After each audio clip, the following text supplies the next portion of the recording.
some different reasons. And so if you're new, we'd like for you to introduce yourself and let everybody know who you are. I'll start to my right. Anybody new? Okay. Going around the table, anybody? Good morning to all. It's Good morning. Dr. Amelia Ross Hammond, representing Mayor Dyer, Virginia Beach. Very good. Welcome. Thank you. Thank you. Good morning, Ray Amoroso with Hampton Roads Transit, representing William Harrow. Very good. Thank you, sir.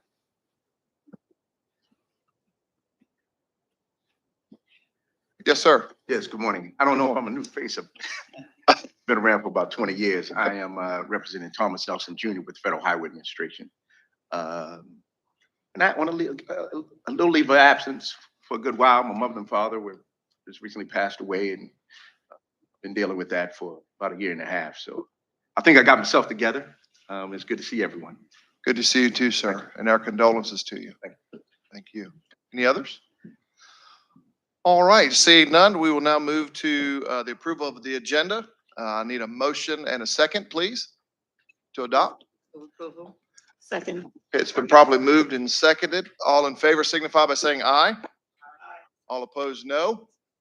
And it is carried. We'll now move to public comments. Mr. Crum, do we have any public comments today? Mr. Chairman, we have no submitted public comments, but I would recommend we call for any public comments from the audience today. Any person wishing to make public comments? All right, seeing none, we will close that portion of our meeting. We'll now move to agenda item 4, Executive Director's Report. Mr. Crum. Yes, thank you, Mr. Chairman. Board members, included in your agenda today was my monthly Executive Director's Report. In addition, I'll be happy to respond to any questions about any of those items. Just a few that I would like to touch upon.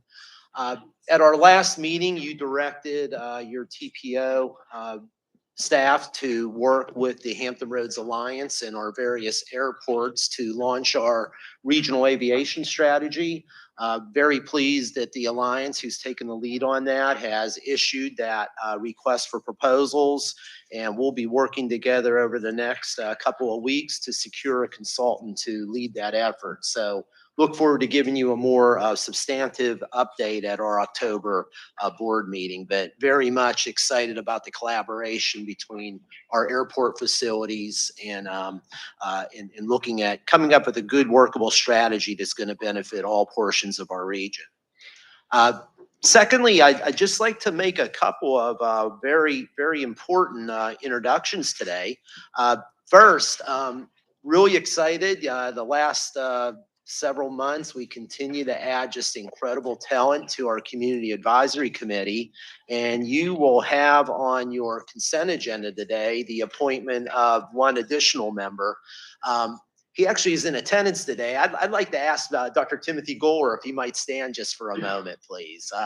Dr. Goler is a resident of the city of Hampton. He works at Norfolk State University as their Director of Research for the Center for African American Public Policy, also a professor of sociology and urban affairs at Norfolk State University. He has over 25 years experience in the public, private, and nonprofit sectors. Dr. Goler and I have had great conversations around regional issues. He's like, Bob, where can I plug in? And we just thought the Community Advisory Committee would be a great place for that to happen. So Dr. Goler, welcome, sir. Appreciate your commitment to our community. Secondly, really excited about a new staff addition. CJ, if you wouldn't mind standing a second. If you wouldn't mind stepping up just a second, CJ. I'd like to introduce the HRTPO Board to CJ Headley. CJ joined Dale Stiss Long Range Transportation Planning Program Department full-time on January 1st as our new Transportation GIS Planner. He's been working part-time with us since January as he completed his master's degree in geography with an emphasis in urban planning and applied geography from the University of New York at Binghamton. So we are really excited. If Dale has a big smile today, she's happy to add CJ's skills with Kyle and to our LRTP team. So I hope you all have a chance just to touch base with CJ in between meetings and welcome him to our team. So CJ, great to have you with us.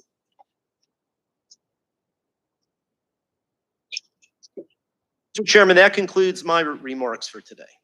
Thank you, Mr. Crum, and welcome again, CJ, to the team. We'll now move to the CTB update. Mr. Hall, do you have that today? Thank you, Mr. Chair. There's nothing to update from the CTB. All right, well, if you would like to move straight into Sure. the VDOT update, that would be great. That is still on you. Sure, I'd be glad to. Lot going on in the region, as everybody's aware of. We do have our mining operation continues. We are just at about 700 feet of tunnel excavated, and by next week, we should be starting our descent under the harbor. So making great progress there. Very exciting times. Other items coming up, before we get to the next meeting here in the fall, you should see traffic shifting on to the new eastbound North Trestle, which will carry traffic from the city of Hampton onto the North Island. So that'll be a change, as well as we'll start the work on widening the westbound bridges there at Willoughby Bay. So there'll be some pile driving activities starting here within the next week there. As well as you'll see some progress in the start of demolition of the old westbound South Trestle. So this is the trestle that was originally carrying traffic off the South Island to the city of Norfolk. And now that we have the temporary trestle in place, the contractor will start working on the demolition of those old structures. In the city of Hampton, most of you have noticed we've started the first phase of that project there on the Hampton River bridges, which will widen those bridges out to 4 lanes in each direction. And we do have the first traffic shift in place. There's some medium work that's being done.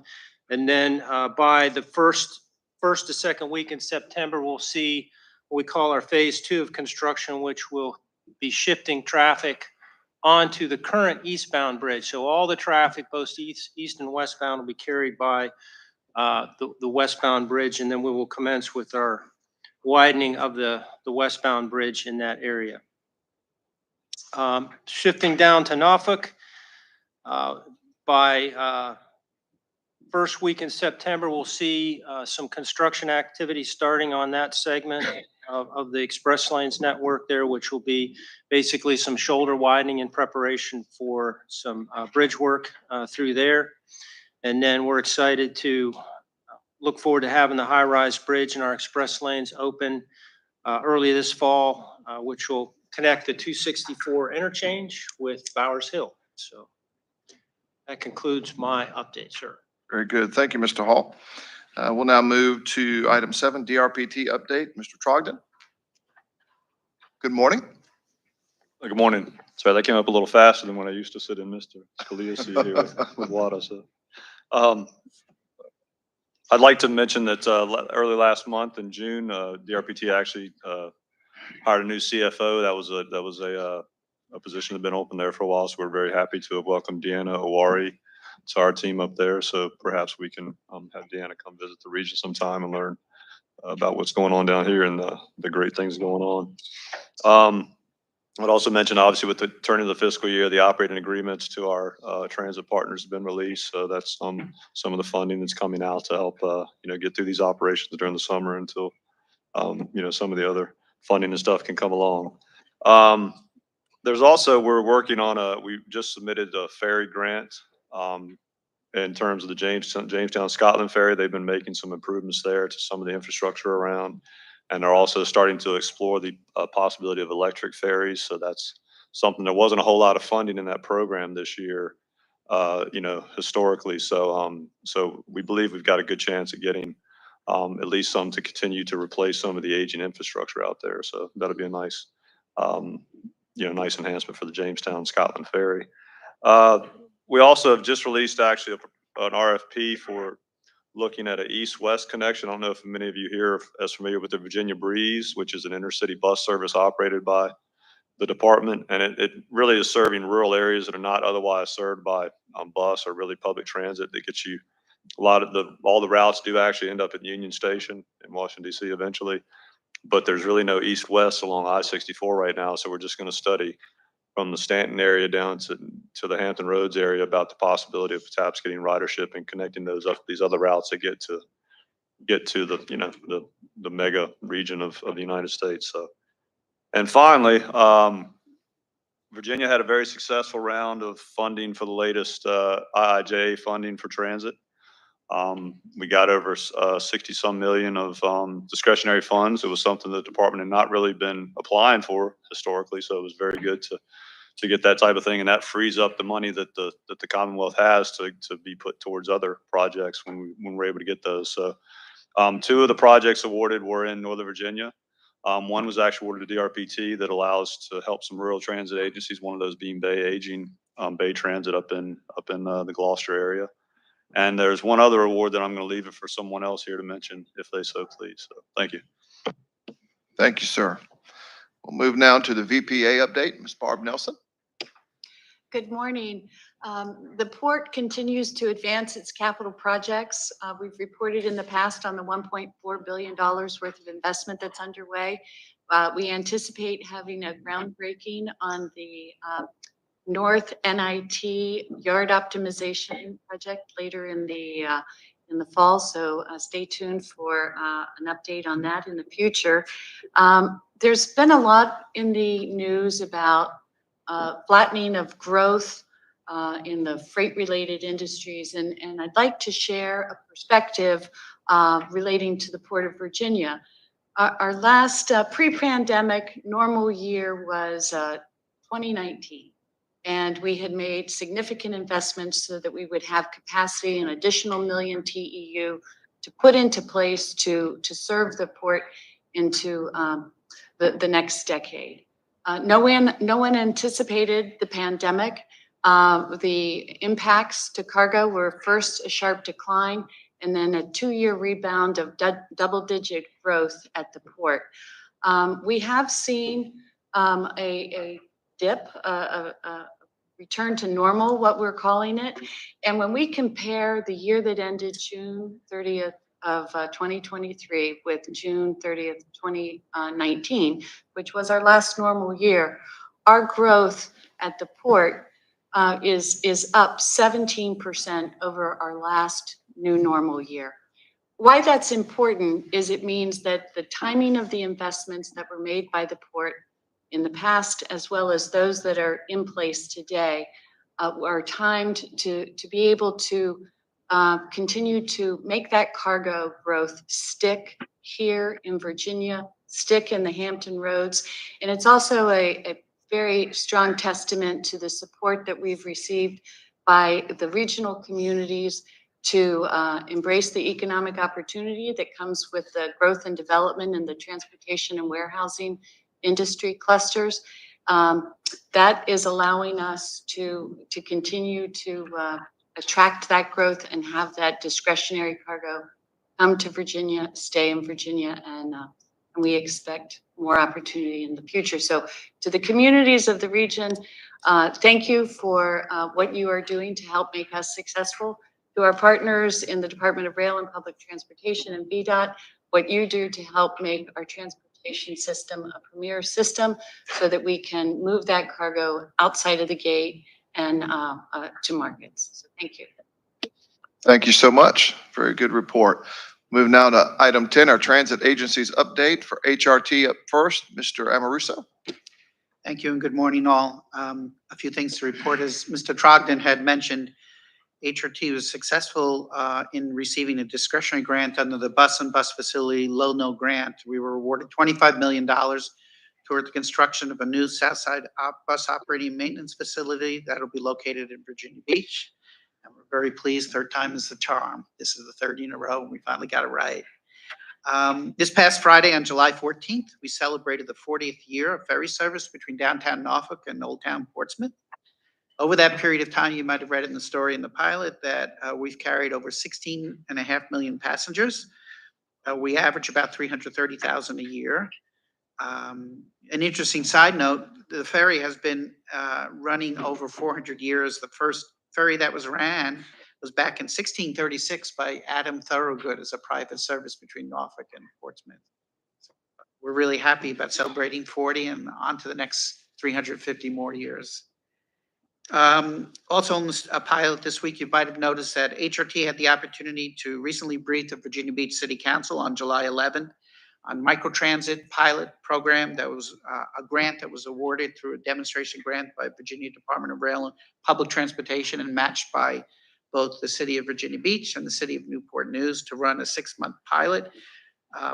We are briefing the City Council of Newport News on August 8th to talk about the outcome. But what we've learned in that short period of time is that there's definitely a latent demand for transit services for first mile, last mile connections that are in a shared configuration to nodal activity centers or end of lines such as light rail or transit center.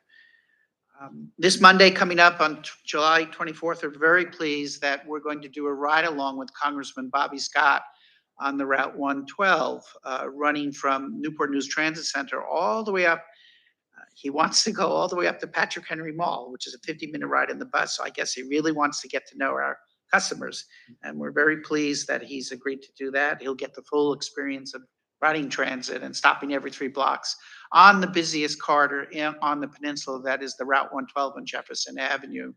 Since the implementation of 15-minute service frequencies because of the HRTF funding, we've seen a 23% increase in ridership because of peak period 15-minute service. And we're really excited about that. And then finally on July 1st, the new fiscal year, we, the agency and the board had approved a drop back of premium fare charges for max commuter services back down to local bus prices like the rest of the system. These max routes, commuter routes, serve important areas like Newport News Shipyard, the Naval Station, and other key destinations like the oceanfront of Virginia Beach. And in order to encourage ridership and increase ridership, you can now pay a $2 base fare for a one-way trip to any of these destinations. That concludes HRT's report. Very good. Thank you. Very positive report, and we hope all things go well Monday. Great journey. Next, we'll move to our WADA update. Mr. Scalia. Hey, good morning, Mr. Chairman. Ladies and gentlemen, thank you. Just 2 items of interest. First is, many of you may not be aware, but Colonial Williamsburg Foundation is getting out of the bus business. Our board approved a few months ago for us to create Route 15 Colonial, essentially taking over that operation. But it'll be a WADA operation. So it's a huge muscle movement for us. Planning with the foundation is ongoing, but that is set to begin September 10th. Also, additionally, with anticipation of school beginning again in about a month or so, we are in an interest of community outreach and promote public transit. For another year, we are promoting collection of school supplies and free fare for those who will bring the school supplies. So we hope that'll be good public outreach and again, promote public transit. Thank you. Thank you, Mr. Scalia. We'll move now to our FTAC update. Mr. Everly.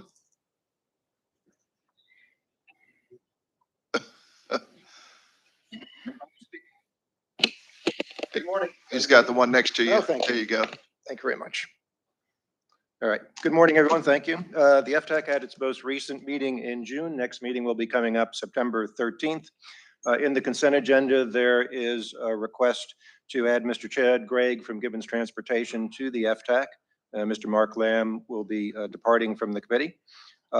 We also received from staff an update on the regional connectors study and next steps for that study and how it impacts freight. We provided some input as well from those members that are in the freight community.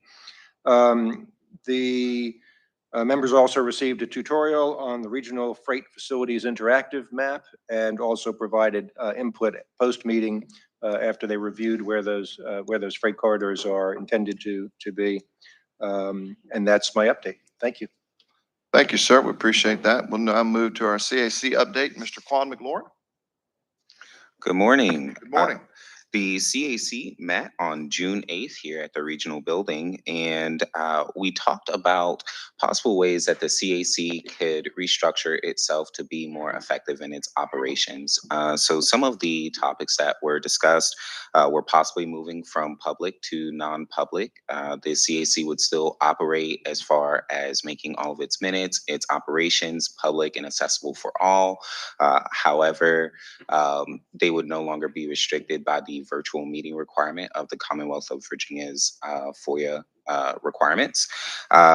Additionally, we talked about expanding membership to allow community groups to be involved in the conducting of business with the CAC and other involved community members. And then additionally, we talked about general ways that the CAC could just be more involved with the community and bring the community to the PDC and TPO planning operations and procedures.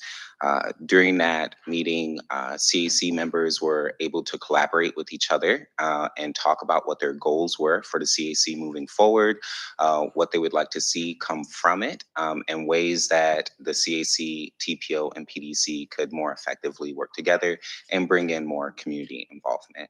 So we'll be meeting again next month, and we look forward to see where that conversation continues to go. Good, thank you, sir. We'll move now to our military liaisons update. Colonel Hunt, good morning. Hi, good morning. Good morning, Chairman and teammates. Just 3 items. Many of you have seen probably the F-22 growth over there on Joint Base Langley Eustis, and we continue to grow out. By the end of this month, we will have all of our tails, all of our jets in place. This is part of the formal training unit that has transferred from Tyndall Air Force Base down in Florida. So over 110 jets in total by the end of this month. So both F-22s as well as T-38s. Second point is JB on the Eustis side. We have a third port modernization currently underway. That is a $35 million project. 3 new piers with bulkhead replacements and relocating mooring piles. And so our estimated completion date for that is 7 May of next year. And then just finally, just echoing just a voice of support for Wythe Creek Road expansion. We've got families coming in, and that is up in York and Poquoson, and housing continues to be a challenge within the peninsula.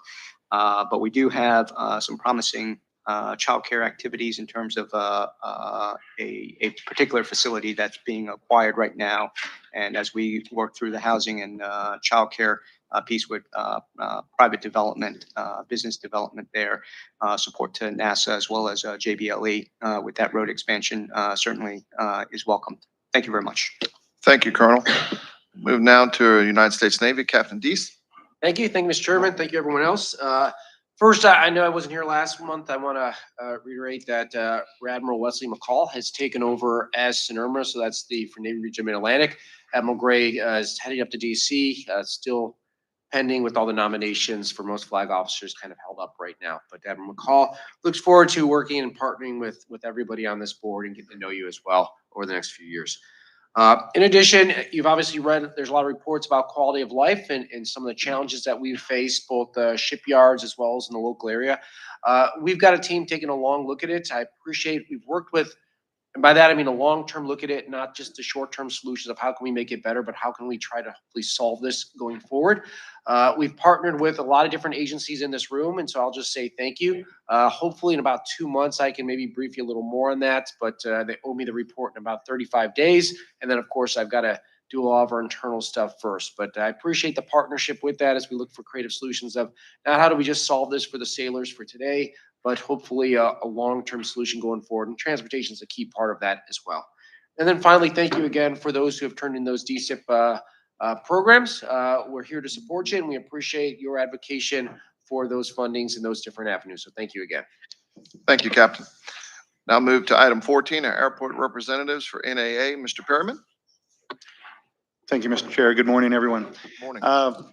Quick report, just everything's going very well at Norfolk International. We've had our 5th month in a row of breaking records with June in terms of passengers processed. We're on track to exceed last year, which was our record-breaking year in our 85-year history again this year, with passengers coming through the airports has been quite good on that front. Relative to some of our construction projects that are ongoing, our runway rehabilitation project on the north end is moving along very nicely. Just kind of a sidebar on that, we did steal a technique out of the highway by using a process called rubbleization, where we go through and rubbleize the concrete and then compact it and then bring it back in asphalt, so it saves time and money. and is basically a sustainable project. If you think about it, we're not pulling all that concrete out, which is anywhere from 12 to 18 inches thick, and trying to replace that. So a little nuance to that project, and it's on schedule and moving ahead. We should be ready to reopen the full length of the runway later this fall as scheduled. And then we will be repeating that process next year on our south end. And after that's complete, our runway will be pretty much in good shape and be able to be maintained fairly easily at that point. The other big topic is the moving sidewalk that's coming back. We had a little bit of issue with the Buy America process going through the FAA. That has finally been resolved, and we will be finally awarding that later this month, and that project will get moving here quickly. And then the airport hotel RFP process that we're undertaking, the RFP window has closed. We received 3 proposals from developers, and we're in the evaluation process of that and hope to select a developer by September at our board meeting at the end of September. Very good. Thank you, sir. Yes. Good report. Now move to the Peninsula Airport. Mr. Borden, good morning. Good morning. Can we change the rotation so I don't have to follow Mark all the time? He did end on the sidewalk note, so. Oh, my God. On a serious note, in June, we were awarded our $819,000 from the FAA to AIP funding for taxiway Delta rehab and design. Our master plan, which was funded, and the grant went through and everything's been signed. We actually are doing our kickoff meeting tomorrow with the technical advisory team. That's our first real true meeting for the master plan. Other than that, we don't have a moving sidewalk. We do have an escalator that gives us problems. We're working on that too. Thank you. Thank you, sir. Thank you for the updates. We'll move now to agenda item 15, a regional legislative update. Mr. Crum, I think you're teeing that up for us today. Yes, thank you, Mr. Chairman. HRTPO board members, really appreciate the opportunity to be in front of you today to begin our annual process for the development of our regional legislative agenda. The HRTPO board and the HRPDC board over the last 7 years have agreed upon a unanimous regional legislative agenda that represents a united statement by our region, 17 local governments, as well as the HRTPO and the HRPDC board on what items are important to us from a regional legislative perspective.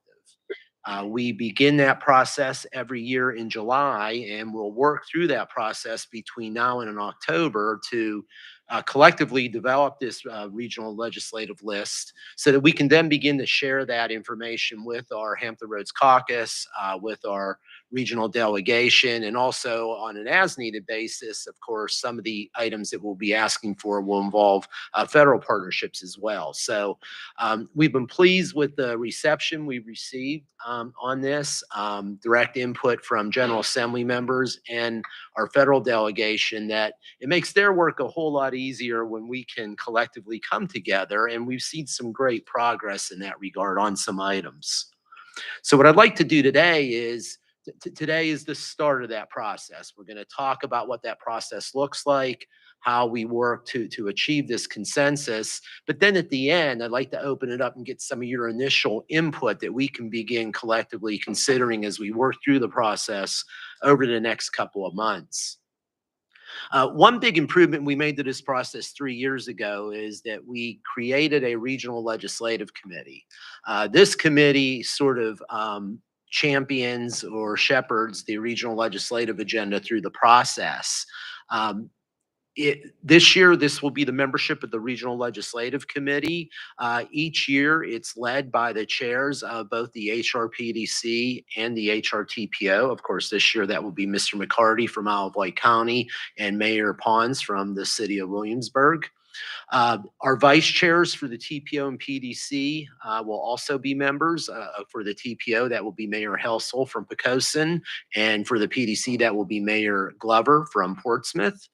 And then we also always have the chair and vice chair of our Chief Administrative Officer Committee, and that is the chair of the CAO committee is currently Mary Bunning from Hampton, and the vice chair is Chris Price from the city of Chesapeake.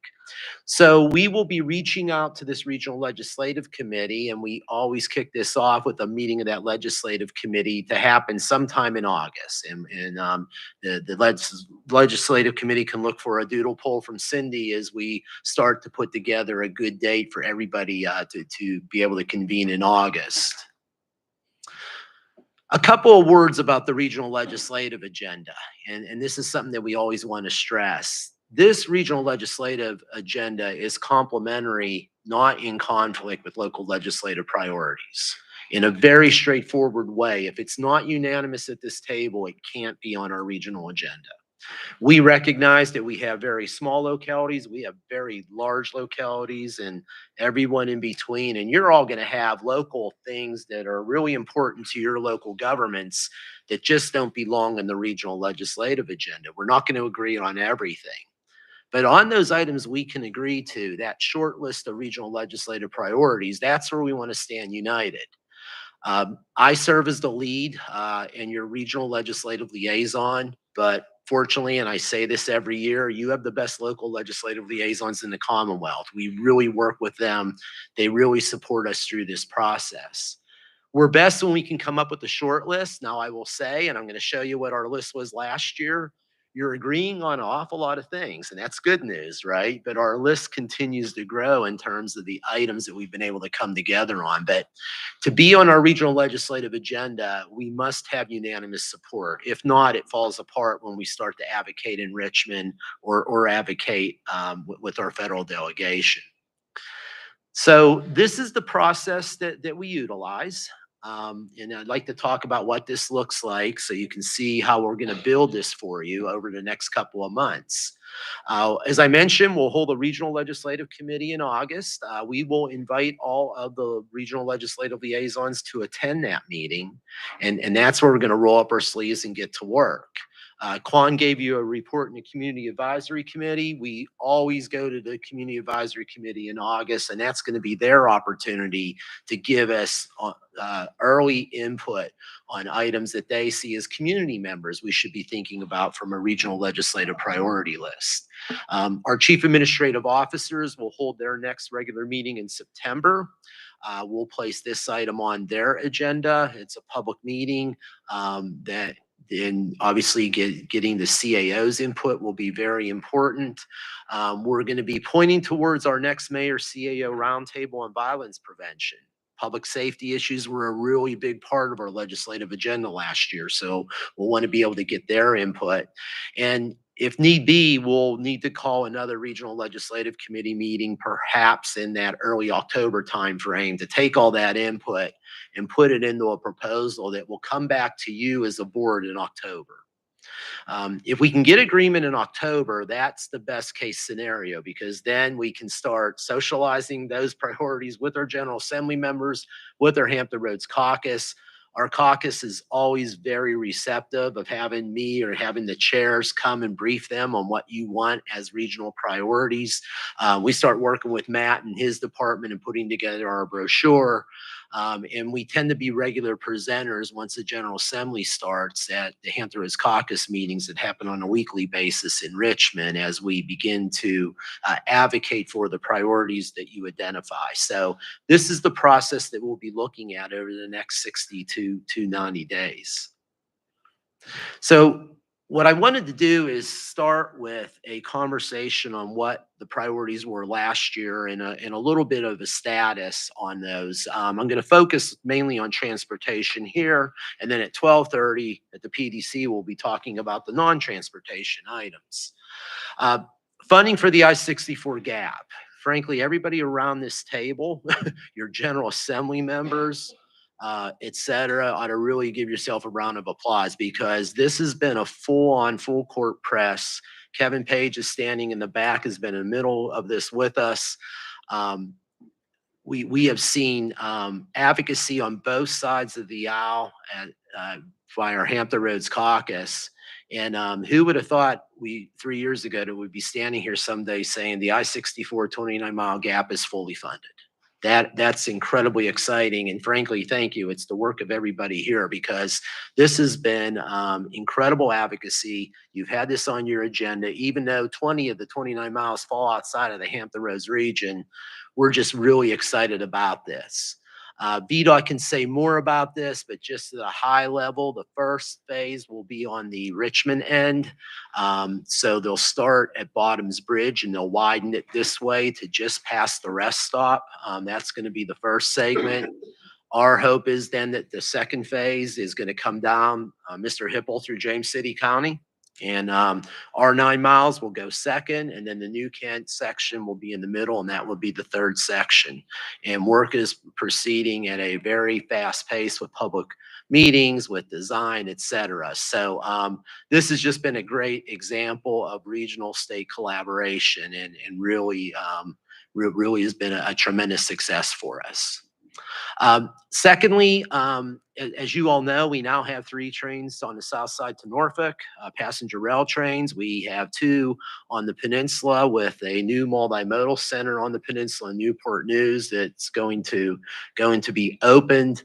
Our goal now is to get those trains moving faster in a more reliable way between us and the I-95 main line. So we've really been reaching out to our partners at DRPT with our partners from Richmond and even trying to bring in some business representation to try to look at what are those things we can do in 3 to 5 years in terms of projects that are going to make those trains go faster and make them more reliable.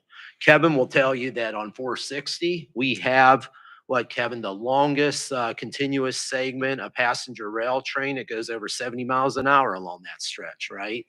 But we have other places where it slows down, and we're going to have to get those improved, both on the peninsula and on the south side. And that's something we want to continue to advocate for. Transit's been a big success for us over the last couple years. Thank you for everybody around this table. But your regional transit advisory panel that we now staff and lead, I serve as the chair of the RTAP, has really been a strong advocate for transit. HRT, congratulations. Finally, we have dedicated funding for our regional backbone system. HRT working with HRTAC. That money is on the ground. They have 2 of those backbone routes running already, and you're going to get a third one. Ray, I believe that's going to be Virginia Beach Boulevard on the south side, right? And that is going, 15-minute service intervals with bus stop amenities and technology. Transit is really starting to move in Hampton Roads, and we got to keep that energy going. So we really need to continue to advocate for adequate funding for all 3 of our transit systems. That includes Suffolk, that includes WADA, that includes HRT. Another big success for us has been that we did get a substantial increase in the low income toll assistance program related to the downtown and midtown tunnels. That was a big step for our region, but we need to do more. Obviously, we need to continue to work. We need to continue to make that less of an impact on our residents. But we made progress there, and we want to keep that going. And then finally, under transportation, you've heard us talk about the Capitol Trail, the 52-mile trail from Richmond to Hampton Roads. Our goal is let's bring that trail the whole way down the peninsula to Fort Monroe. Let's take that trail over the Surrey Ferry and take it down to the south side to Virginia Beach. We are working with a consultant to get those segments to the point where they're designed that we can start asking for grant applications. And we've been working with our federal partners. We're going to be working with the state partners. The state has money in the budget, over $90 million for trails. What our positioning here is, and I've spoken up at the General Assembly a couple times on this, we absolutely support the trail on the Eastern Shore. We absolutely support the Capitol Trail, the Fall Line Trail in Richmond, and even the Shenandoah Trail. But when our General Assembly talks about trails, this boat trail needs to be one of the 5 in Virginia, right? This is the backbone system in Virginia, and we want to bring as much money as we can to get that trail moving. And some of our localities has done some incredible work to get those segments shovel ready with our consultant, Michael Baker. So more to come on that. I'm going to bounce through these next couple slides very quickly, and then Mr. Chairman, we'll come back to transportation because I know you have an item you'd like me to talk about. These appear to be the items that we'll continue to talk about from a transportation standpoint. We're going to offer up another one for you to consider and discuss today. Later at the PDC, last year, we had a strong emphasis on public safety in response to a lot of the crime and violence that we've been seeing in the community.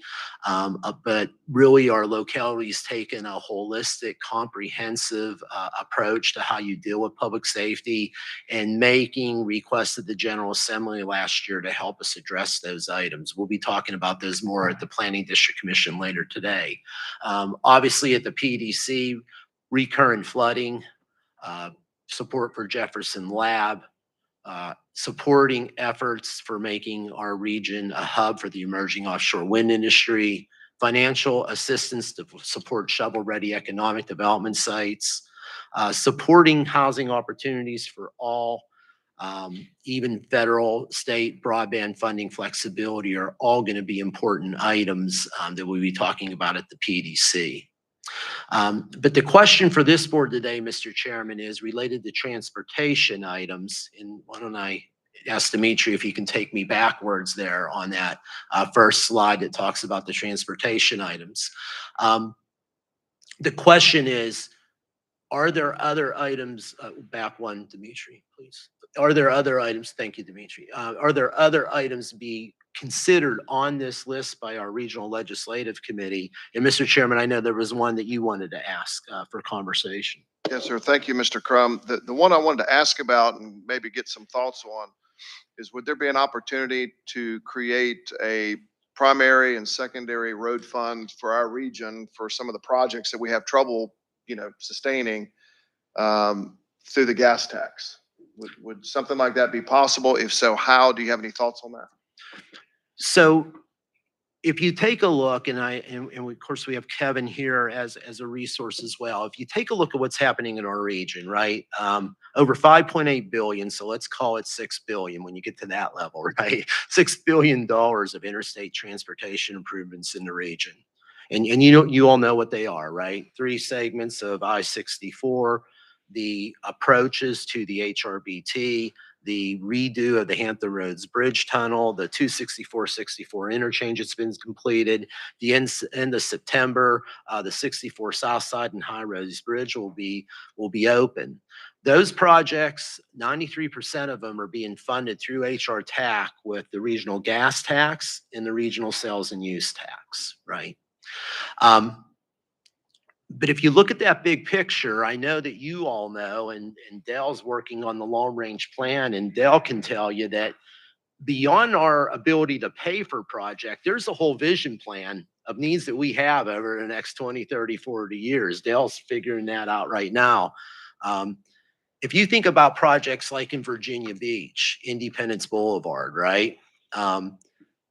We don't have funding for Independence Boulevard right now. If you think, Mr. McCarty, your drive here, you probably came down Route 17 and you know the bridges you passed, the growth you're seeing in Isle of Wight, what's happening in that area. Chesapeake, I know you're considering land use in the southern part of your city. Route 17 in your city is important. Up on the peninsula, the Denby Boulevard area, Jefferson Boulevard, James City County. I know 199, that's an issue for you, but we have all these other roads that we're widening all the interstates, but we don't have funding then to take care of some of these local needs. And every one of you can add projects along that line.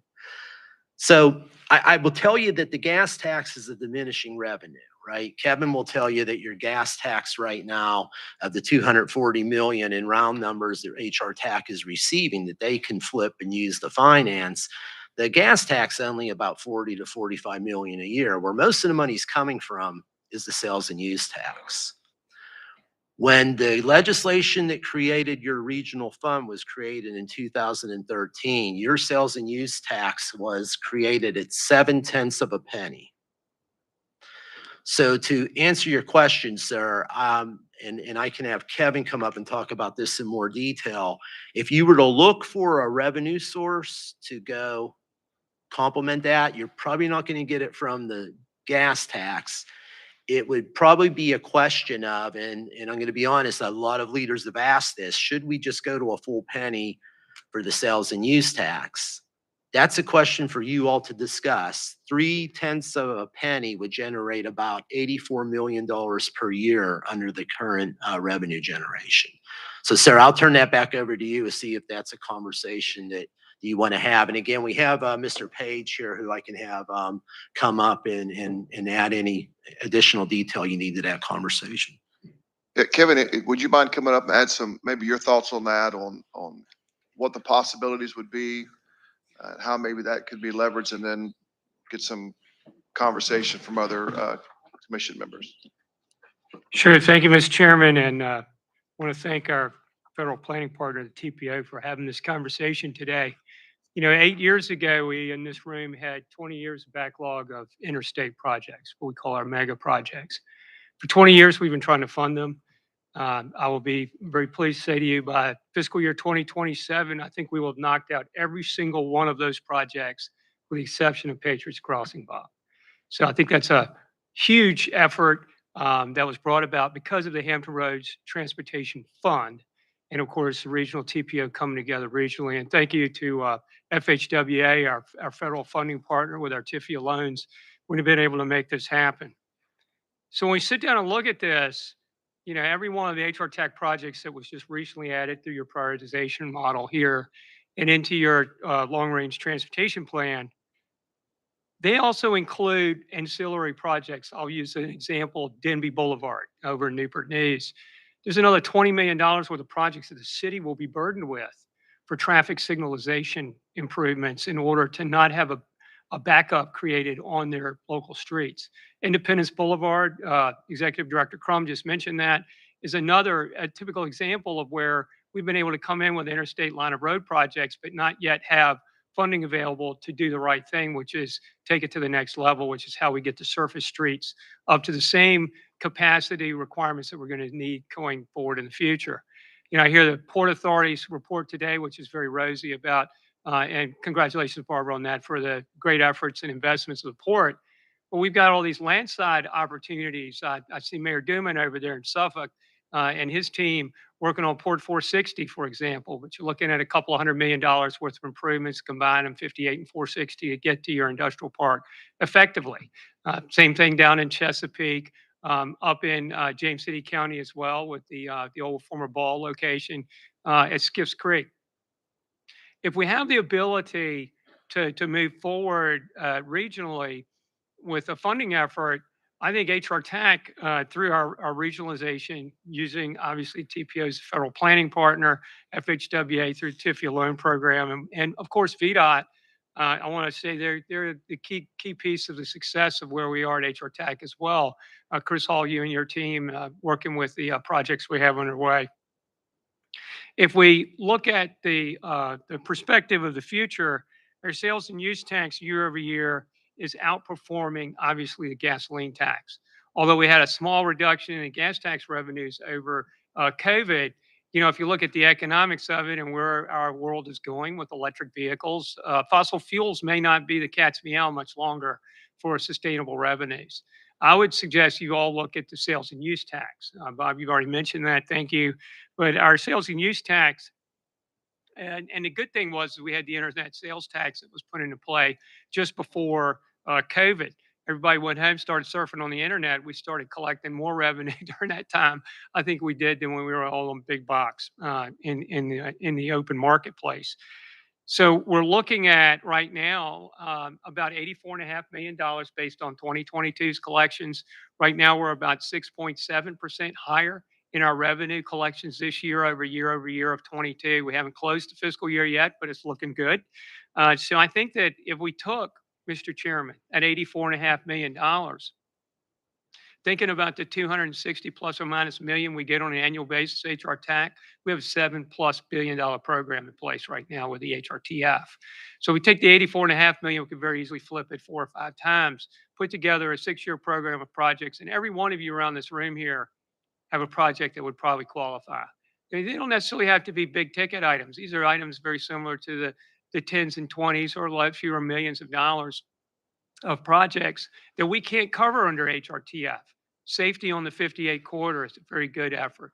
199, which is a parallel corridor to the interstate highway system, needs improvements both in the city of Williamsburg and James City County, where the basis of design plus the cost for that, the revenues yet have not been identified to move forward. So in order for us to stay on the cusp of something big here, I say let's ride the wave to the beach and see where we can go with it collectively as a region. And I think from a regional perspective, this region is a pace setter for the Commonwealth of Virginia. We're at the tip of the urban crescent, but many people seem to look at that tip now for the success that we've stood in this room regionally, as well as at HRTAC as well moving forward. And thanks to the FHWA and VDOT for their partnership. Thank you. Thank you, Mr. Page. One follow-up question for you. So over the next 6 years, if we were to do something like this, we could potentially leverage how much in project value?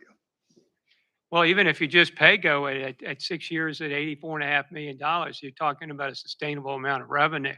Where we typically go, obviously we have to get into a bonds test situation here and get the revenues in play, but we could easily flip it 4 times, I would say, over that. And, we're leveraging out now 35 and 40 years on our TIFIA loans and also on our bond debt. Thank you. Now we kind of dropped that in the middle of the room. Any comments or questions on that, or what's your appetite on a discussion about something like that? Mr. Chair. Yes, sir. I think this is an important issue. Of course, none of us can afford the transportation in our communities. And we couldn't afford it. When I got on this board, we had a 20-year backup of transportation, and now we're getting ready to clear that up. It's amazing what we've done with the little bit of funds that we have, which is not little, but it's quite a bit, but compared to what it would be. We'd still be at the same place we were when I got on this board, which was nowhere. Sat here and talked about transportation, what we could do and what we may do until this was put in place, and it gave us the ability to move forward in transportation. Adding that little bit extra to come up to a penny in order to fund this for our secondary roads, which is our biggest problem now. We're getting all our main roads cleared and opened up, but our secondary roads are still where they're at. And as our communities grow and we try to promote our communities and move transportation, we're stuck. We're just stuck. We can't go anywhere. I mean, we've got to get in line with everybody else and try to get smart scale and everything else. And of course, everybody's fighting over that. And you basically have a penny and you're trying to get $10 out of it and you can't get it. So, we're not able to get what we need for our communities. This will give us another avenue. And it's the same thing we did years ago with the avenue of doing our transportation and starting HRTAC and moving things forward and all that in finance. It'll give us that same opportunity now for our secondary roads. And I think it's very important. Of course, nobody likes another tax, and I don't either, but I think it's very important for us and our communities to move forward in order to get our secondary roads improved. And as we get our primary roads going, our secondary roads have got to be second in line. And so we really need to move on this today instead of waiting any time, because the longer we wait, the further down the road we're all going to be in our community. So that's my 2 cents. Thank you, Mr. Chair. Thank you, Mr. Hippel. Mr. Shepherd? Yeah, just, I appreciate what Michael's talking about there. It's amazing we got to where we are today. But this raises a lot of questions, prioritization of local highways, roads.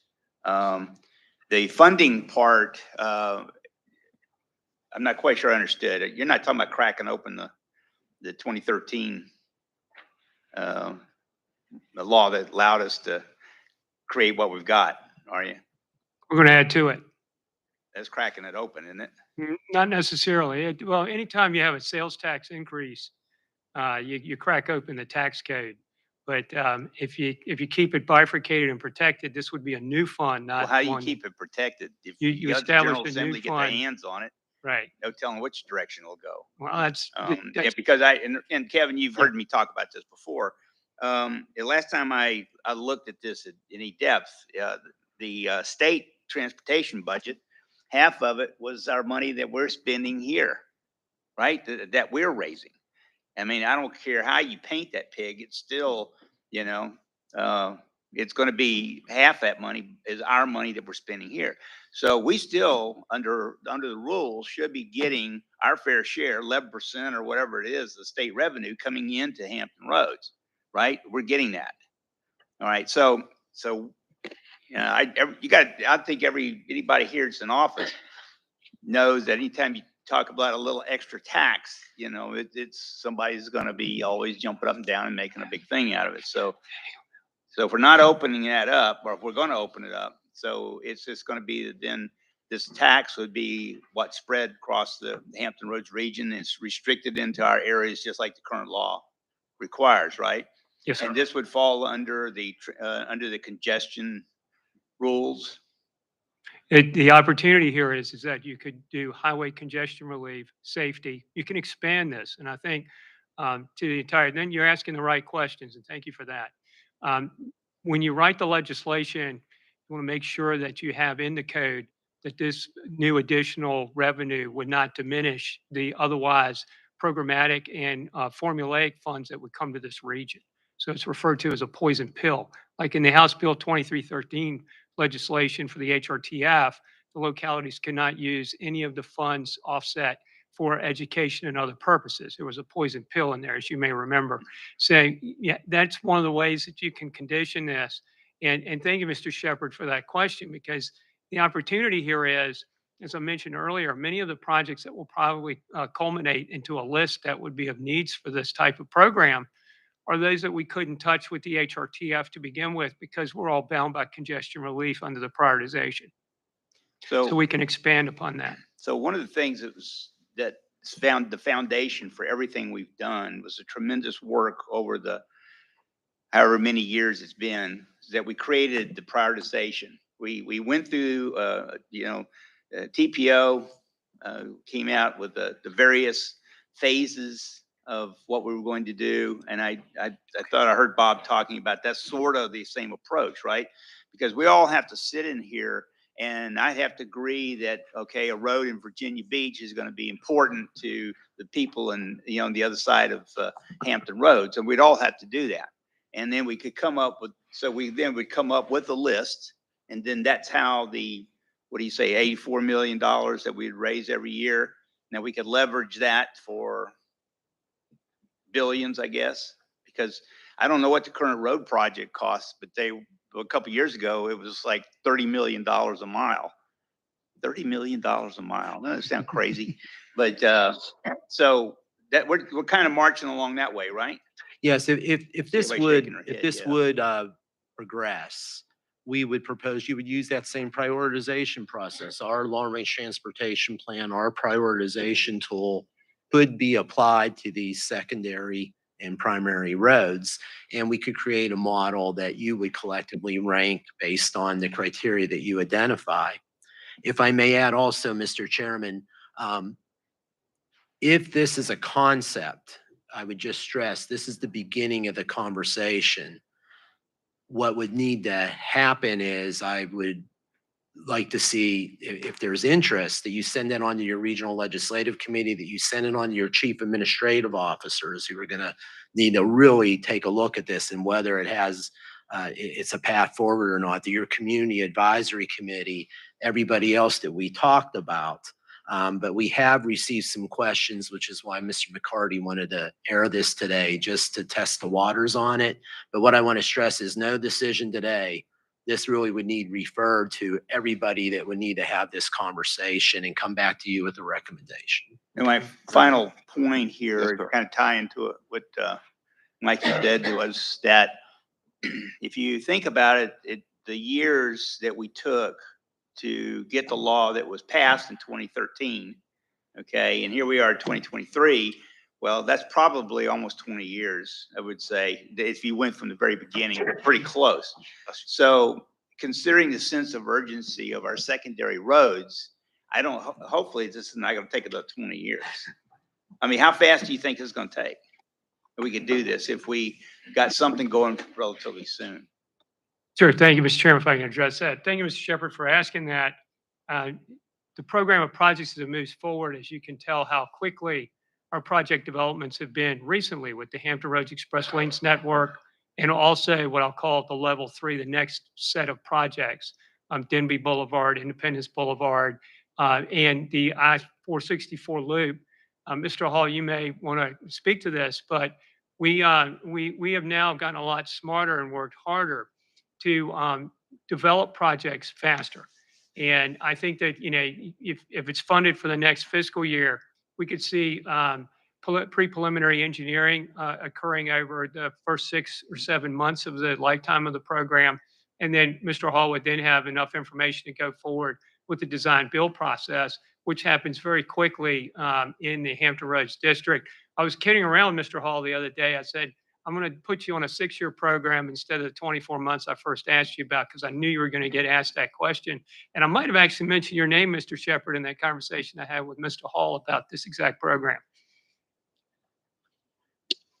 Mr. Chair, I'll just Yes, sir. add to Kevin's point, a lot of these projects that have been pointed out in general are already in some level of development. The preliminary, planning, and we're on the cusp of starting PE or preliminary design. So it's really a question of how quickly can those funds be made available for us to move forward and actually project development and procurement. Thank you, Mr. Hall. Mr. Hippel? Yes, one other question, one other comment. A lot of people worry about, and I do too, as far as another tax. Well, the thing about this is we can also go back and look at our first original tax, which how much road we have put in and how much road is going on right now and how much transportation is opened up. And this is one tax that you can look at and go, okay, if you're worried about the tax, look at the road improvements that we're making every single day. So this is one thing that if you're worried about the tax item, you can point to the roads that we've got in place and what we're doing and the progress we're making, or how much we were not moving forward and how much we're moving forward now.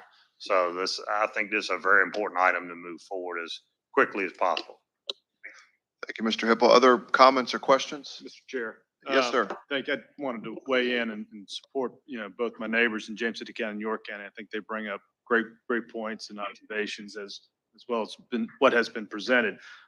This tax that we have that's funded the road system has been a great success. And I think there is a tremendous amount of needs in all of our communities, and finding a few extra dollars, a few is relative, a lot of extra dollars to support some of the other roadways is important. So I would encourage us to try to support an initiative that raises the funds, but also, as Mr. Shepherd points out, protects the funds as they go where they're needed, and then don't get siphoned. Thank you. Mr. Pons, any other questions or comments on? I'm sorry, Mr. Chair, for Yes, sir. clarification. The increase in the sales and use tax would be restricted or limited to road projects, or are we talking multimodal projects? I believe it'd be strictly for our road projects, Mr. Page. We, while you were away, we did a transit fund for Hampton Roads Transit in the 6 jurisdictions that go towards that. And then the legislation for that also allows for other communities to join into that fund with the initiation of their own joining of the taxation that is associated with that to raise those revenues. And also for clarification, this would be the entire planning district 23, just not the urbanized areas.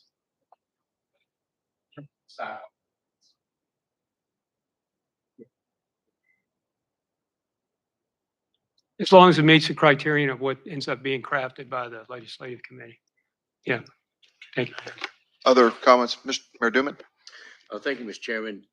Just a thought, actually, you and I had a conversation a year or so ago regarding potential revenue streams.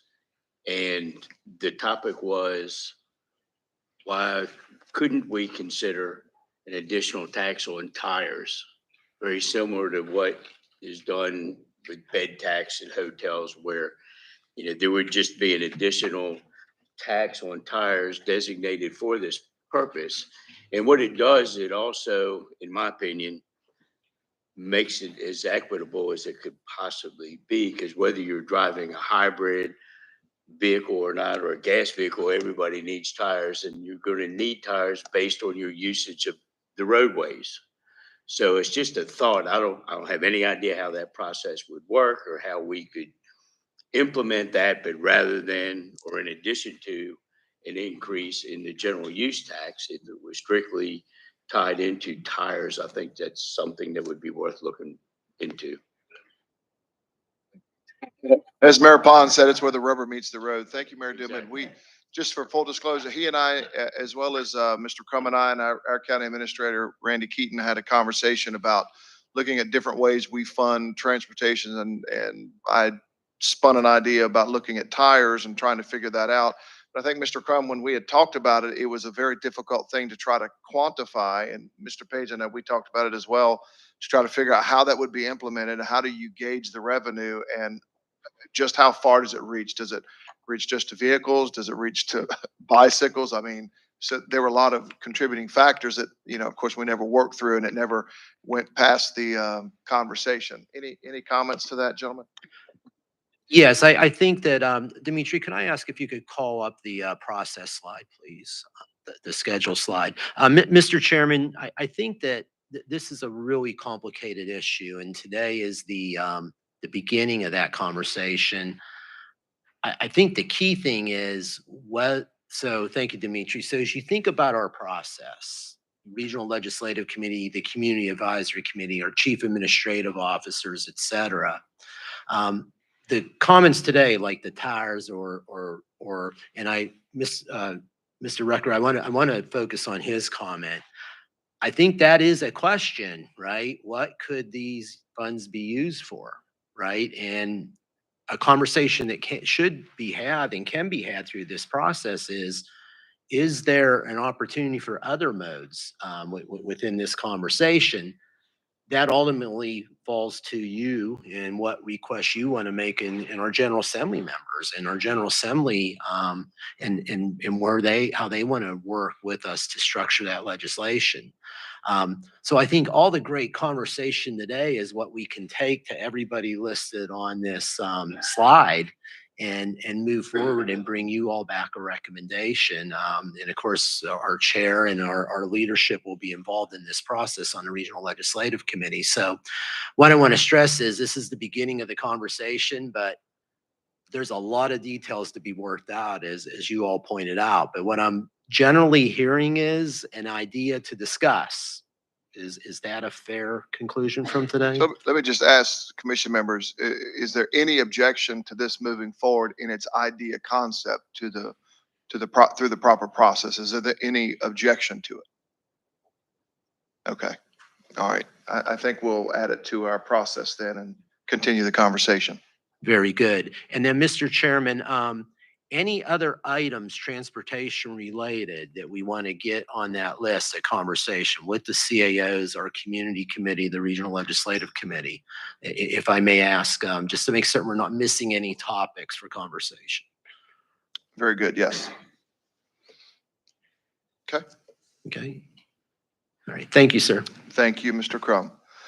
All right, we will, and thank you folks for the conversation and being able to chew on that for a few moments today. We'll move to item number 16, our Title VI implementation plan draft. Quan McLaurin is going to be presenting for us.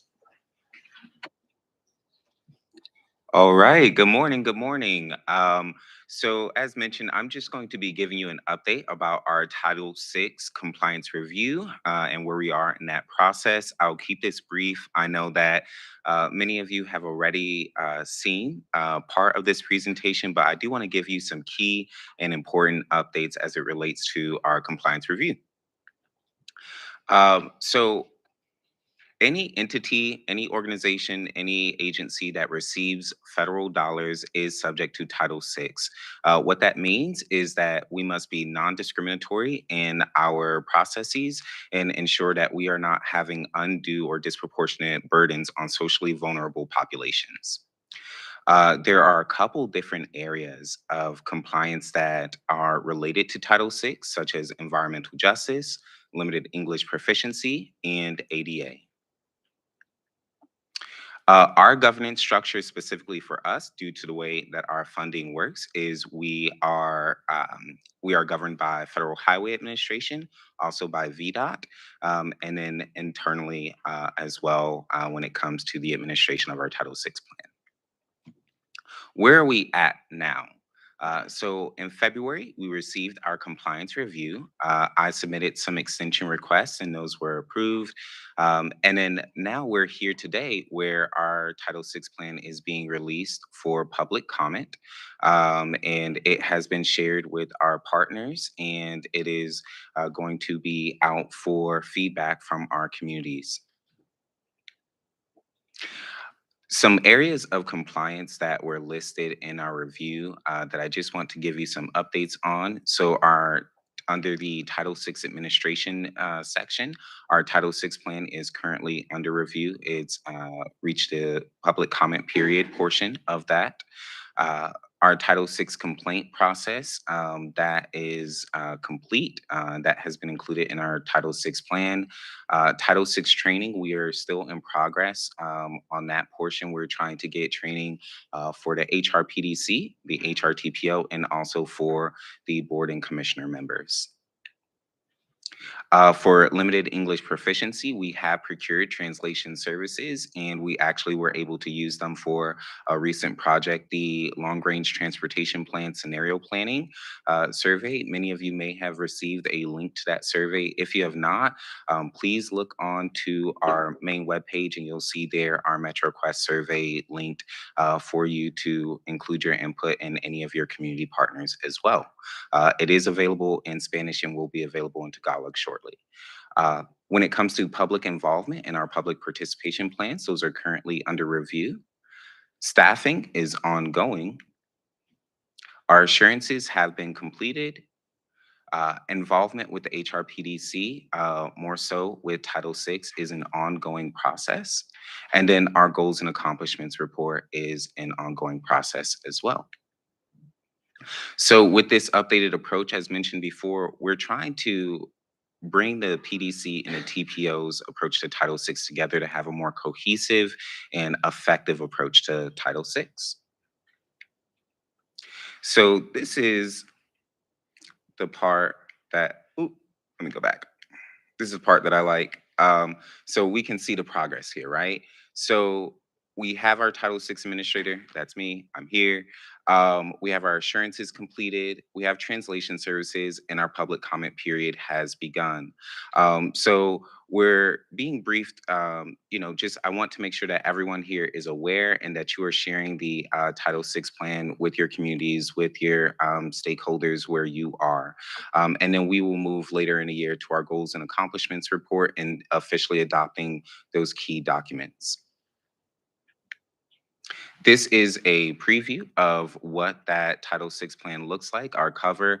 I really love that our wonderful communications administrator, Matt, was able to add a picture of the tide in there, as well as some representation from our localities there on the cover.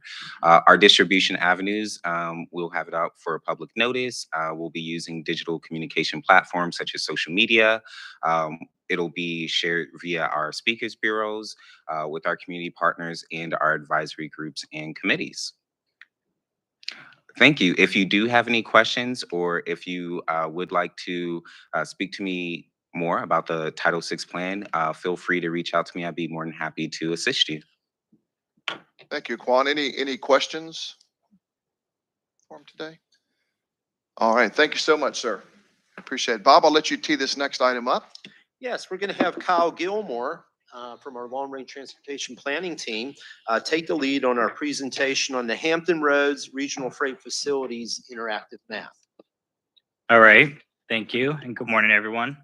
Thank you, Mr. Chairman. Today I will present the Hampton Roads Freight Facilities Interactive Map with a brief demo at the very end. So the Hampton Roads Regional Freight Facilities Interactive Map is an innovative and online resource that provides an in-depth look at the freight transportation network and facilities here in the Hampton Roads region. This interactive map offers the different modes of transportation, including rail, trucking, and maritime, as well as other various facilities and infrastructure that support the movement of goods. So the interactive map was developed due to several planning studies and initiatives through HRTPO staff. And then at the very beginning of this development of the interactive map, HRTPO staff conducted a thorough research scan to explore the availability of any existing freight facilities interactive maps out there. The findings indicated that there were no such maps out there, or very few, about 3 or 4 out there. So luckily, the Hampton Roads Freight Facilities Interactive Map is one of the few. Overall, this map is available tool for freight planners, logistics professionals, and stakeholders to analyze and visualize these freight facilities here in the Hampton Roads region. And then by providing access to this open data portal and up-to-date information, stakeholders can analyze and visualize these freight facilities and through this interactive platform. And then lastly, by providing access to this up-to-date information, the map aims to enhance and be effective and efficiency overall of the freight transportation in the region. This interactive map was presented to FTAC on March 23rd, and then it was presented on TTAC on May 3rd.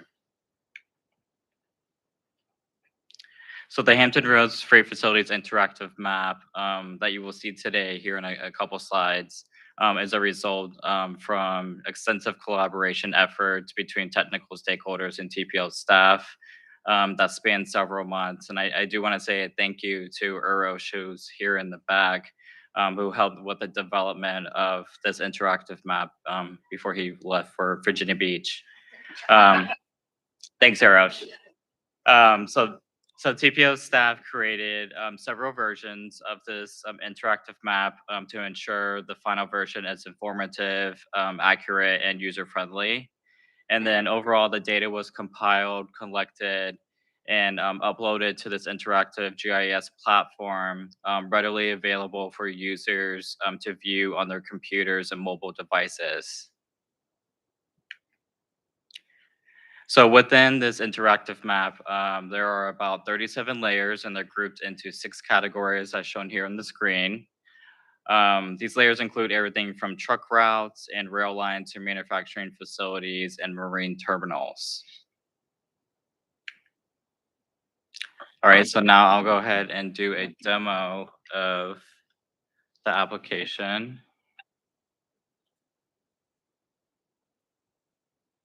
All right, so when you open the Hampton Roads Freight Facilities interactive map, you will be prompted with a couple windows here.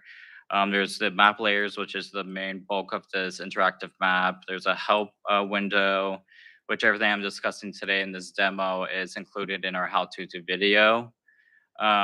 We also have a welcome screen that just gives you a brief general overview of what is the purpose of this interactive map and how users can use this map. So essentially, to view any of the layers, you can see here our Hampton Roads region and our boundaries. The 6 layers are right here, the 6 groupings. To turn on the layers, you would click this icon on the left to the drop down, and you will see several different layers within each one, the 37 layers I mentioned in the previous slide. So you would just click on the eye icon to make them visible. You could zoom in, move the map around. To view any of the data that is on the interactive map, you would just click on one of the icons on the map and a pop-up box will appear. Any of the layers that are visible will be here in the legend on the right. And then lastly, just some extra tools that we added is the home screen, as I mentioned. We also do have the how-to tutorial video, which is right here. Everything I'm discussing today is included in this video. And then lastly, we did add a tool here for printing the map, so you do not have to take screenshots or come back to this interactive map to create another map. You would just set your settings here, the file format, PDF, JPEG, PNG, and then you would just press print map. It takes a couple seconds and then it will produce it. And then let me go back.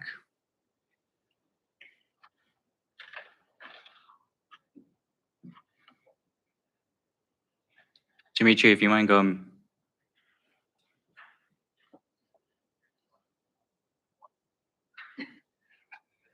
Technical difficulties.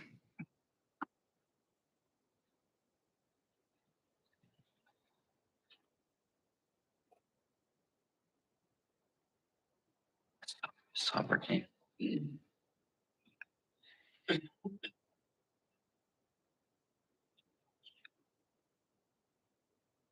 Thank you, Dimitri. All right. All right, so today's recommended actions to approve the Hampton Roads Freight Facilities Interactive Map. And then if you do have any questions, I'm happy to answer those regarding the interactive map. And then I believe we have Keith Nichols here on Microsoft Teams call virtually to answer any freight specific questions. Thank you, Kyle. Mr. Shepherd, question?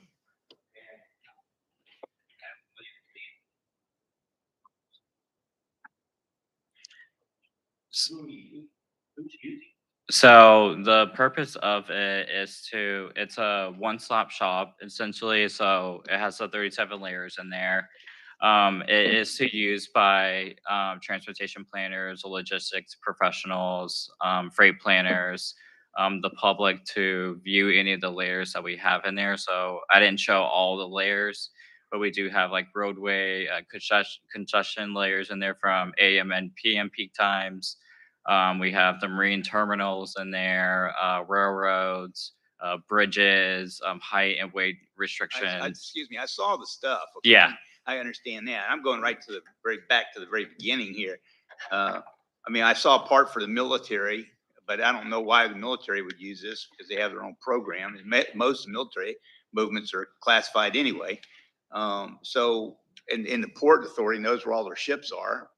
And people in rail know where all their stuff is. So, and the Port Authority knows where all the ships are. People in rail know where all their stuff is. So, and the Port Authority knows where all the ships are.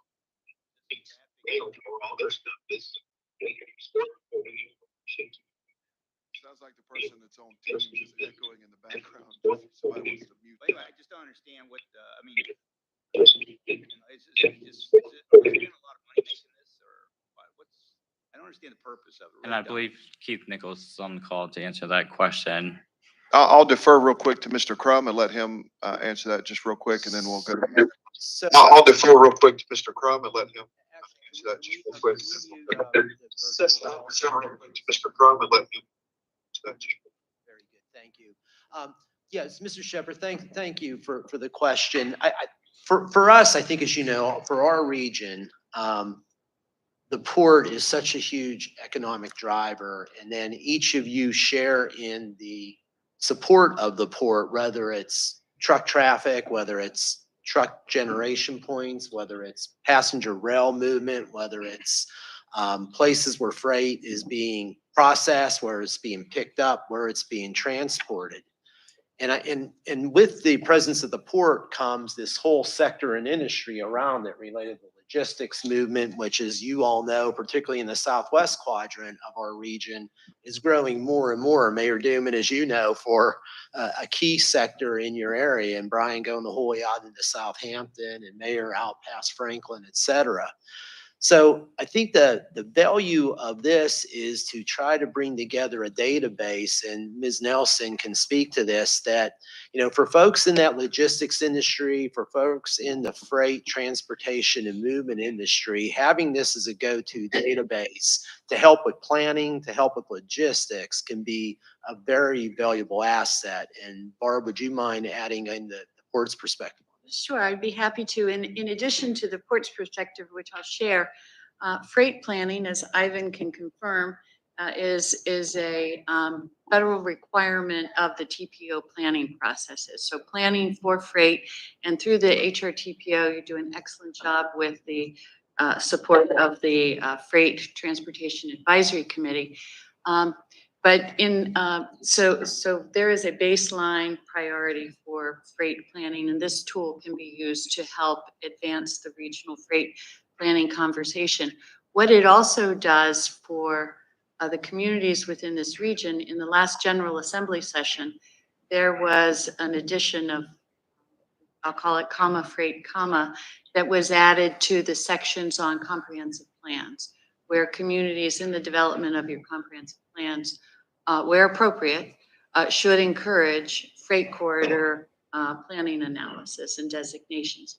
And this tool serves a double purpose of supporting the regional freight planning efforts, as well as helping the communities within the region answer questions about where freight may be moving in your community, or in the case of, we'll use Suffolk and Isle of Wight, where freight may move from one community across a boundary. You're not constrained. You can develop your own analysis scenarios with this tool. And so I think it will support freight planning, and but at both the local level as well as the regional level. Thank you. Mr. Duman? Mayor? Thank you, Mr. Chairman. I concur 100% with Ms. Nelson. That's what I was going to state also. You know, we had legislation that required the identification of freight corridors, and us with localities that are on major freight corridors, then this information could be invaluable as far as pursuing additional funding and be able to project and forecast, you know, where the growth is going to be, to what extent, and what the routes that are going to be taken. So I think this can be used with that when we pursue that funding, both at the state and federal level. So I think it's pretty well spent. Thank you, Mr. Mayor. Mr. Crum? And Mr. Chairman, going back to our previous conversation as well, and no matter at what scale of the transportation network we're looking at, I know Dell will agree, what a great tool for our long-range transportation plan now, trip generation, plugging that into our regional model, having that be part of our prioritization process, which Dell, could you talk about that just a little? Because for the long-range transportation plan, obviously freight movement and implications for our transportation network is something you look at very closely. Sure, absolutely. Yes, so when we develop our long-range transportation plan, we do have to look at the movement of people and goods. And having all this data in one central place has made our ability to start to set the framework for some scenarios, plausible futures for the future, how we allocate our 2050 forecast, and even in our prioritization tool. So it's built-in efficiencies in-house for us to be able to properly prioritize our projects, especially those freight projects. So it's a fantastic data source. Excuse me. Any other questions? Mr. Thrower? I think it's a great resource for all the reasons identified and spoken to. Just, I'm assuming periodically the website will be updated. Correct. If a community adds a distribution facility, for example, it'll be, somebody will be adding, make sure that's updated. Yep. Mr. Crum? Mr. Chairman, we are requesting action today by the board to accept this project and allow us to publish. Good. It is an action item, so I'll need a motion in a second and then a vote. Do we have that? So moved. Okay, have the, Second. okay, it's been properly moved by Mayor Duman, seconded by Ms. Burke. Any other discussion? Seeing none, all in favor signify by saying aye. All opposed, no. And it is carried. We'll now move to our consent agenda. And Yes, Mr. Crum? Mr. Chairman, you see under item 18, our published consent agenda, which includes a number of your regular items, but a significant number of our Transportation Improvement Program TIP amendments that your action and approval today will allow those projects to stay on schedule and on budget. We would recommend approval of today's consent agenda by the HRTPO Board. Keep hitting the wrong button. I think Mr. Crum, Mr. Hippel, do you have a motion? No, well, Question? I don't mind moving forward. I'd like to pull J out for discussion Okay. on the items. All right, we can pull that. Why don't we deal with item J now, Mr. Crum, and then adopt them all as a slate if we can. Very good. Okay? Mr. Triple, My- what's the concern? My concern on J, for the next year's meetings is trying to condense some of the meetings that we have. And, I would like to see our November and our February meeting not have a November and February meeting in 2024. That would give us a meeting on October 19th, January 18th, March 21st, and May 16th. I think we can condense them. I'll talk to several of the members and that would like to see us try to condense some of the meetings so that, all of us have a ton of meetings that we attend, and try next year to see if we can, delete 2 of our meetings, and that would be the November and February meeting. Mr. Crum, thoughts? Well, I'll approach this as your executive director. I can say that VDOT will give you input that our schedule presents challenges now in terms of our timeliness to be able to approve TIP amendments to keep projects moving. We've actually had requests for more meetings in terms of another request. The other item, but obviously this falls to the decision of the board. The other item I will say is that November and February become very important to us because we're either gearing up for General Assembly or we're in General Assembly, and those tend to be some time sensitive times. From your executive director's perspective, we did reduce the number of meetings a couple of years ago, but we're at a point now where we're meeting as a board. We're scheduled for July, October, November, January, February, March, and May. So we're down to 7 meetings a year now. And to keep process with our transportation planning process and the work of the PDC, that's cutting it pretty close right now. Obviously, though, I'll follow the direction of the board on. Okay, Mr. Triple, any other thoughts on that, or? Yeah, we can always, if we need to call a meeting, we can always call a meeting. And, HRTAC, we're thinking about doing away with another meeting because, rather than have a meeting just to have a meeting seems to be using up a lot of time that we could, condense. I know when we decided years ago to take the meetings and separate them, and as far as the dates and cut down on some, we cut down on them, but now we're adding back to them. And because we can call a meeting at any time, if there's an emergency or something that we need to do. I've talked to several of the members over time, and I think a lot of them don't want to bring this up. And I seem to be the one that doesn't mind to bring certain things up that may be controversial. Not that Bob doesn't run a good meeting and everything else and gets a lot of information out. And me with meetings, I like to have them meeting quick and to the point and move on, because everybody has a lot of things they're doing in their communities and like to be conscious of that time. Not that we're not being, but I think we can be a little bit more and drop off to the meetings, which would help a lot for a lot of the members next year. I think you've raised some valid points. The only thing that I would kind of rebut on that is if there were an issue that we needed to call a specific meeting for, that could potentially be more, pardon me, inconvenient to members that maybe have something going on where they can't attend. And then we would jeopardize potentially a quorum for having to deal with emergency items. Just a thought from the other perspective that could cripple us on the other end. I'm open to whatever the majority wants to do.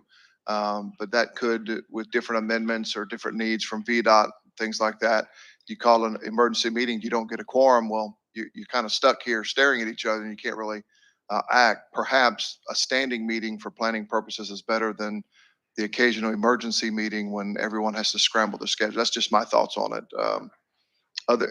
Anybody else have a perspective on that? Of course, open to the dialogue. Mr. Shepherd, I see your light on. Well, I got another item I want to talk about. So. Okay, well, hold that thought. Mr. Chair. Yes. I do agree with Mr. Hippel. We all do have a lot of meetings, but I also agree with you that there are a lot of important things, and certainly what Mr. Crum says, certain things that need to be approved. what's the likelihood of canceling a meeting if there was nothing on the agenda? Does that ever happen? It's not happened because we typically always have items that are time sensitive, right? Your consent agendas, we place, as an example, and Mr. Hall, I'll call on you a second. We were really worried because, as you know, several mayors couldn't meet today. If we didn't get a quorum today, transportation projects were going to be delayed because approval of those TIP amendments, the action I'm hopeful you're going to take in a few minutes, really was necessary to keep those projects moving. And Chris, I know you and I and your staff have been having a lot of conversations about that in the last week. Could you speak to that? Sure. In Thanks, fact, Bob. there was Yeah. even a request for a special meeting in August potentially that we said, well, we try not to add to everybody's burdens.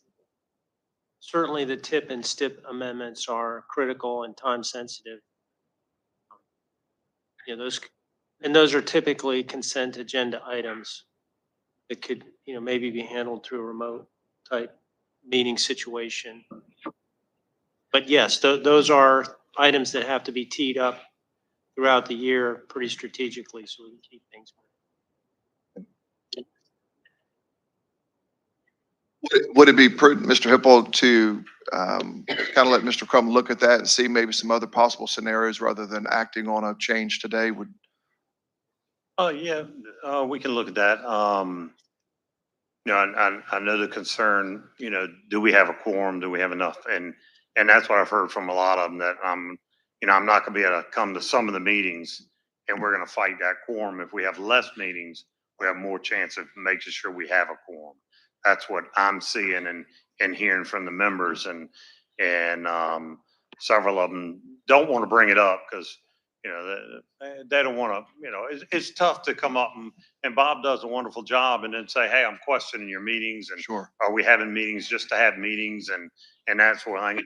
And a lot of people don't want to, bring that sort of thing up because, they don't want to hurt anybody's feelings and think you're stepping on somebody's toes. So, Bob, I'm not saying you don't run a great meeting or anything else. It's just some things that were brought to me and I thought I'd bring them up. Mr. Hipple, if I can offer maybe a suggestion, have Mr. Crum contact and reach out to those localities privately to get their thoughts and then come back with a recommendation based on the data he collects from the localities a part of this commission. Sounds good. Would that be okay? That'd be fine. All right. Let's go back. Mr. Shepherd, is yours relating to consent agenda? I wanted to comment on this. Okay. Do we have designated backups for our members here? Because I know in York County, we don't.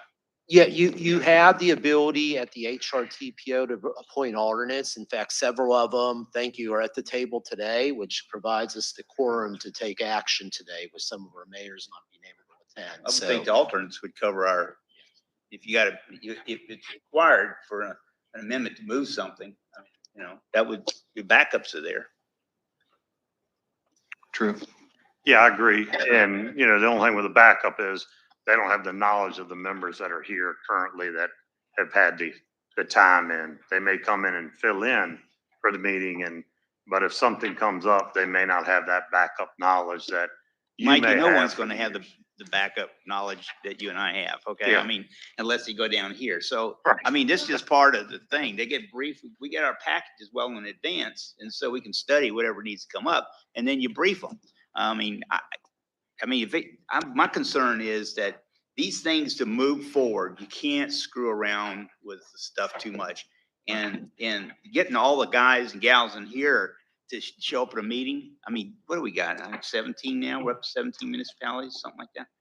That's a monumental effort in itself. So I'm just real concerned that if this body is going to push something forward, we need to be there to push it forward. So I understand about no one wants extra meetings, but I mean, I'm just real concerned that the staff and everybody that we've set up here to get all the BBs lined up and everything, we've got to be here to do the job. So I just get them, whoever needs it, just get them up to speed and tell them how to vote.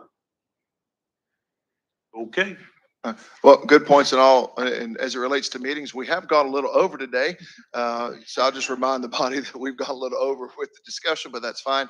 I'll now bring it. Does yours? Real quick, I need there was the colonel over here mentioned it, Wood Creek. York County's interested in Pecoson's interested. It's on the TIP amendment in here. I need to get the information. Somebody's got to have that information. I don't need it in this meeting, but I think that the three groups need that information in detail, okay? Like when it starts, when it ends, how's it going, that kind of thing. Okay, if they could coordinate that, Mr. Crum, if you could coordinate something like that, would be great. I want to bring your attention back to your consent agenda. We do need action on that, so I'll need, it is now the full consent agenda. I'll entertain a motion and a second to approve.